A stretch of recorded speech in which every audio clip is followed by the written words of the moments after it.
Hello, I'm Timothy Linsdau. I'm a video producer, a Christian. Today I'm putting on my history cap and in remembrance of D-Day, June 6th, 1944, 75 years ago. And I would like to visit that. It's only appropriate and talk about that history.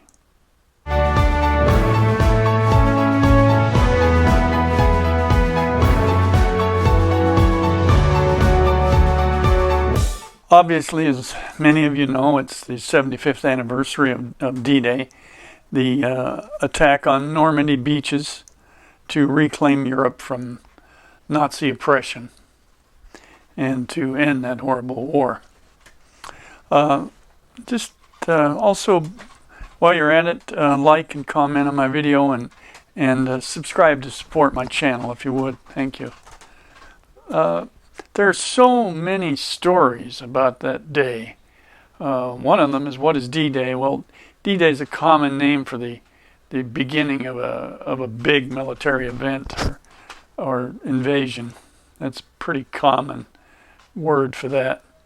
D-Day, the invasion of Normandy, was actually part of a bigger plan called Operation Overlord, which was to rid the Nazis of northern Western Europe.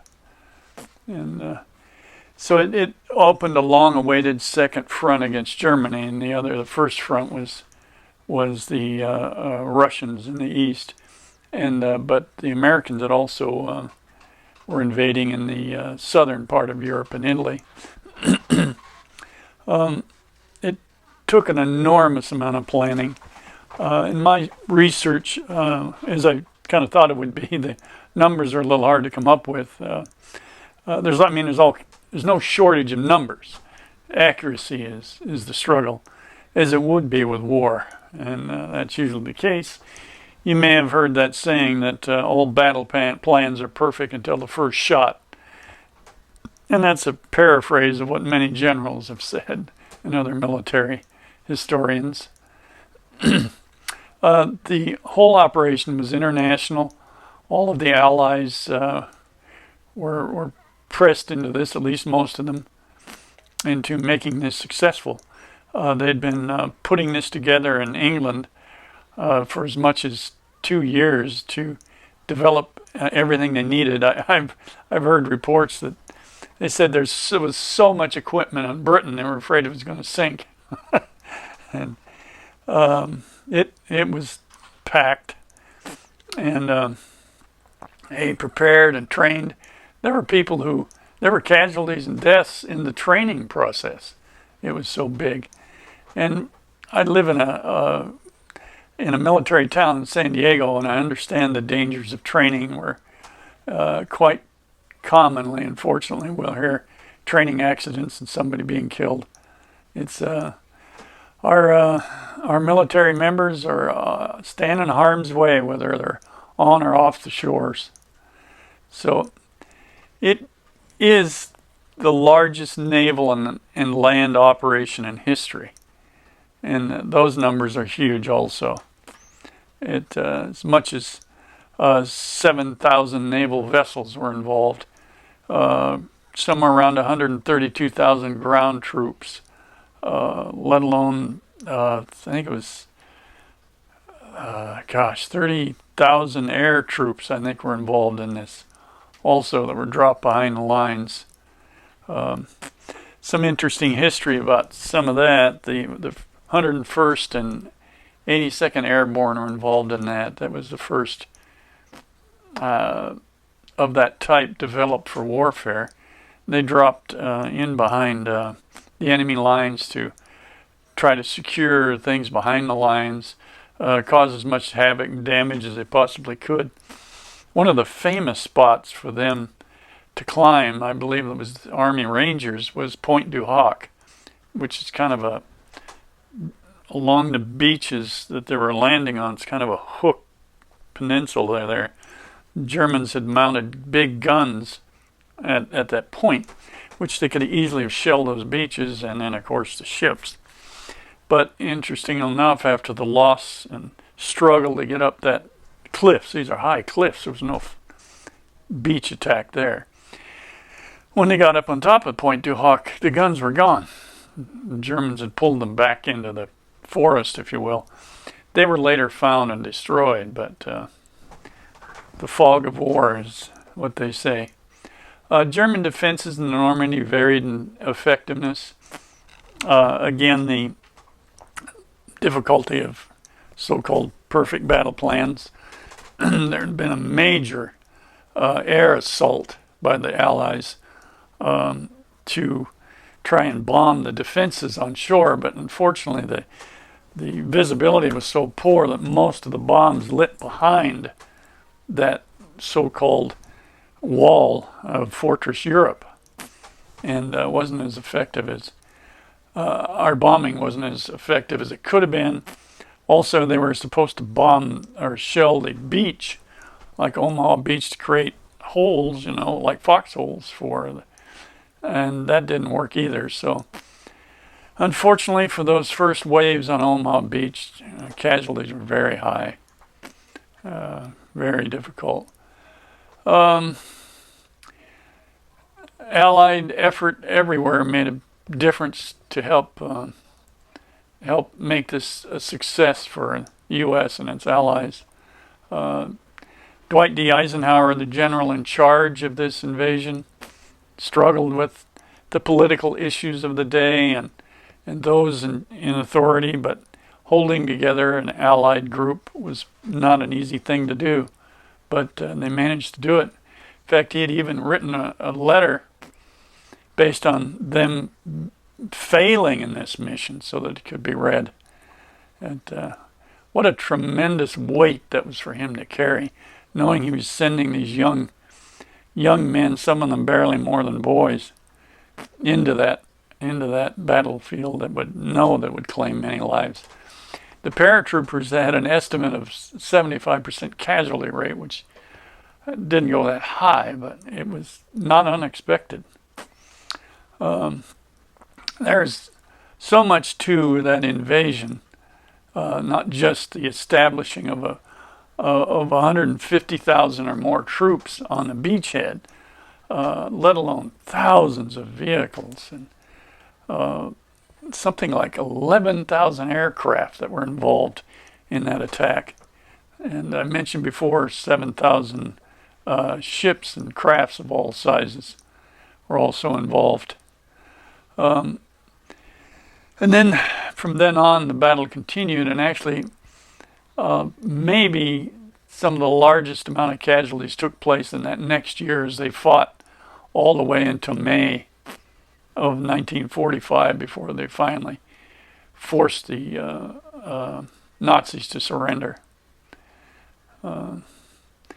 So there you are when it comes to some basic info there. There's so many things you can come across of things that happened. The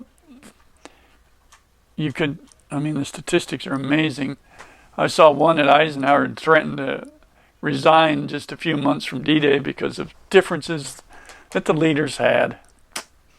Maybe he was doing that just to get their attention and pay attention, because it usually ended up between arguments between him and maybe Churchill. Hitler thought he was ready, but Nazi defenses were focused in the wrong place. That was a big part of the D-Day invasion, was the preparation time and the effort they made to fool the Germans into believing they were going to land in a different location. That was a big part of the success of this. Making that happen was that deception. Of course, key parts of didn't work according to plan, such as the bombing and the shelling of the beach at the right time. And as you may know, that the early first troops landed on what they called Higgins boats, and the fronts of those boats were armored. But unfortunately for the men inside them, when they dropped those gates, machine gun fire killed so many right at that moment. They didn't even step off the boat. For some, that's the first group to come off. Allied troops won more than a military victory that day,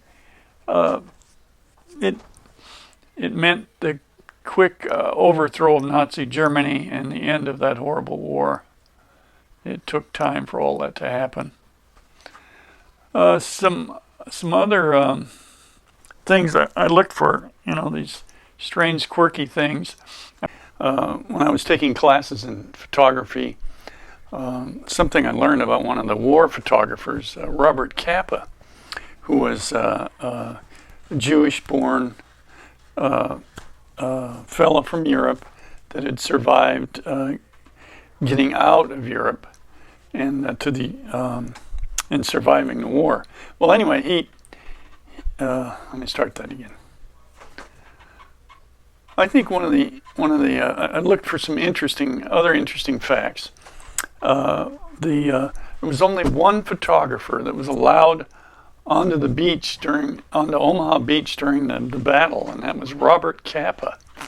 And he was a Jewish man that had been born in Europe and managed to survive and get out of there in time before the Nazi oppression. Became a photographer and had the opportunity to film this or photograph this event on Omaha Beach. One of the sad things about it is, I learned in this story, the photos he would have had for us to see, and you don't see very many from that the negatives were accidentally melted in a negative dryer back in England when they were, developing the film. I thought, what a shame. But he was a famous and successful photographer of that war, and did get many other opportunities to film that war. And sadly enough, he died in Vietnam stepping on a landmine. I think the same fate that the famous reporter Ernie Pyle also died in war.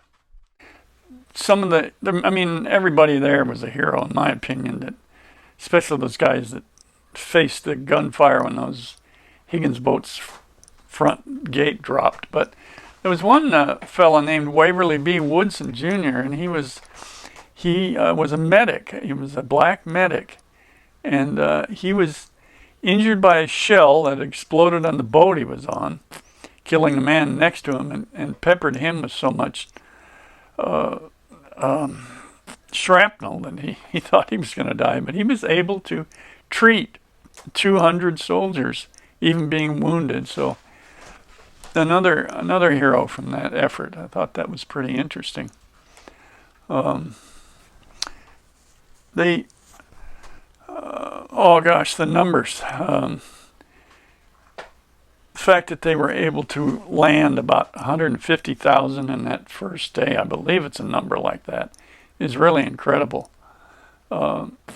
Casualty rates. Well, the airborne divisions were calculated about 12 or 1,300 that were killed in those divisions. One thing I read was it was difficult. Historians still are struggling with the casualty rates from that battle. Americans around 2,200 that were killed. Overall casualties could be as high as 100, 150,000. Now that's wounded, missing in action, killed. Numbers for American Army was something like 22,000 casualties. Maybe more, towards 3,000 killed. But that's the part I found kind of strange, was to get accurate numbers. And I guess that's the fog of war that happens. Remembering that campaign was Operation Overlord, was a huge endeavor, and that whole thing kind of gets compressed in D-Day, and as thousands upon thousands of Americans died after the invasion on Normandy into Europe, and finally pressing on to Berlin and ending that horrible war. You know, so in honor of all of them, let's remember that, all those who sacrificed, all their family members who suffered losses, all of that, and the great joy of knowing that a horrible regime and evil was destroyed and overcome and destroyed. And let's remember that, to try to stay away from anything like that again. Let's hope and pray. So, in that remembrance, let's still get out there and make the most of our lives. I'm Timothy Linsdau. Like and comment on my video, subscribe to my channel. And anyway, in this remembrance, get out there and just make it a great day.